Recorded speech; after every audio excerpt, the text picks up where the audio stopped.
जब martial law लगते हैं तो हथियार फेंक देते हैं, पार्लियामान कुछ करे तो सबको हलफ याद आ जाता है। चीफ जस्टिस काजी फाइज ईसा ने ओहदा संभालने के बाद supreme court practice and procedure act को फुल कोर्ट के सामने समाअत के लिए मुकर्रर किया और अदालत उज़्मा की तारीख में पहली बार समाअत को बराह रास्त नशर किया गया।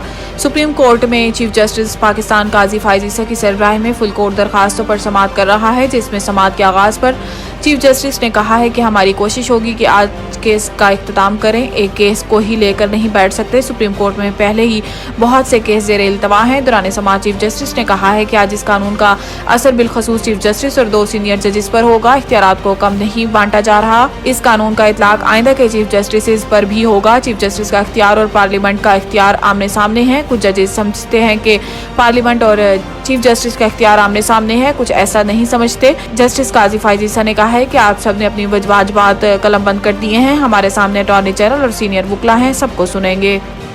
नवाज शरीफ किसी डील के तहत वापस नहीं आ रहे। लाहौर में प्रेस कॉन्फ्रेंस करते हुए राना सनाउल्लाह ने कहा है कि पाकिस्तान को इस अज़मुदा लीडर की ज़रूरत है जो मुल्क को मुश्किलात से बाहर निकाले। इसलिए मुस्लिम लीग नून की दरखास्त पर नवाज शरीफ जमात को लीड करने आ रहे हैं। वो 21 अक्टूबर को वतन आ रही हैं। मीनार पाकिस्तान पर इस्तकबाल और खिताब होगा।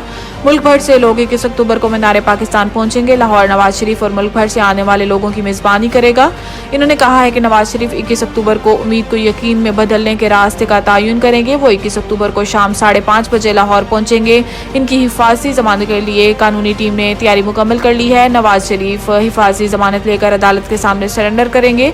हम इशारों पर यकीन नहीं रखते। नवाज शरीफ बेगुनाह है, रिलीफ मिल जाएगा। तौहीन election commission case Fawad Chaudhry की बरीयत की दरखास्त पर नोटिस जारी। रीजनल डिस्ट्रिक्ट एंड सेशन जज ताहिर अब्बास सुपरा ने फवाद चौधरी की बरीयत की दरखास्त पर समाअत की। वकील फैसल चौधरी के जरिए दायर बरीयत की दरखास्त में मौक़िफ़ अपनाया गया है कि फवाद चौधरी के खिलाफ मुकदमा सियासी बुनियादों पर बनाया गया। मुकदमा में कोई सबूत नहीं और न ही FIR में लगाई गई दफात का इतलात होता है। चालान में बुनियादी नौयत के सबूत भी नहीं हासिल किए जा सकते।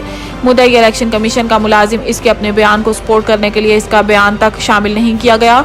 अदालत से इस्तदा की गई है कि इस केस में बरीयत की दरखास्त मंजूर की जाए। अदालत ने फवाद चौधरी की बरीयत की दरखास्त पर फ्री कैन को नोटिस जारी करते हुए समाअत 23 अक्टूबर तक मुलतवी कर दी।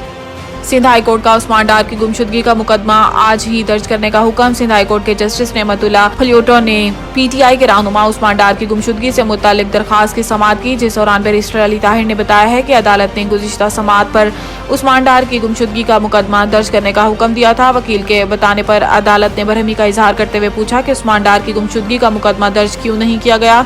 अदालत ने कहा है कि पुलिस आज ही उस्मान डार की गुमशुदगी का मुकदमा दर्ज करे। मुकदमा दर्ज होगा तो तहकीकात होंगी और सब सामने आ जाएगा।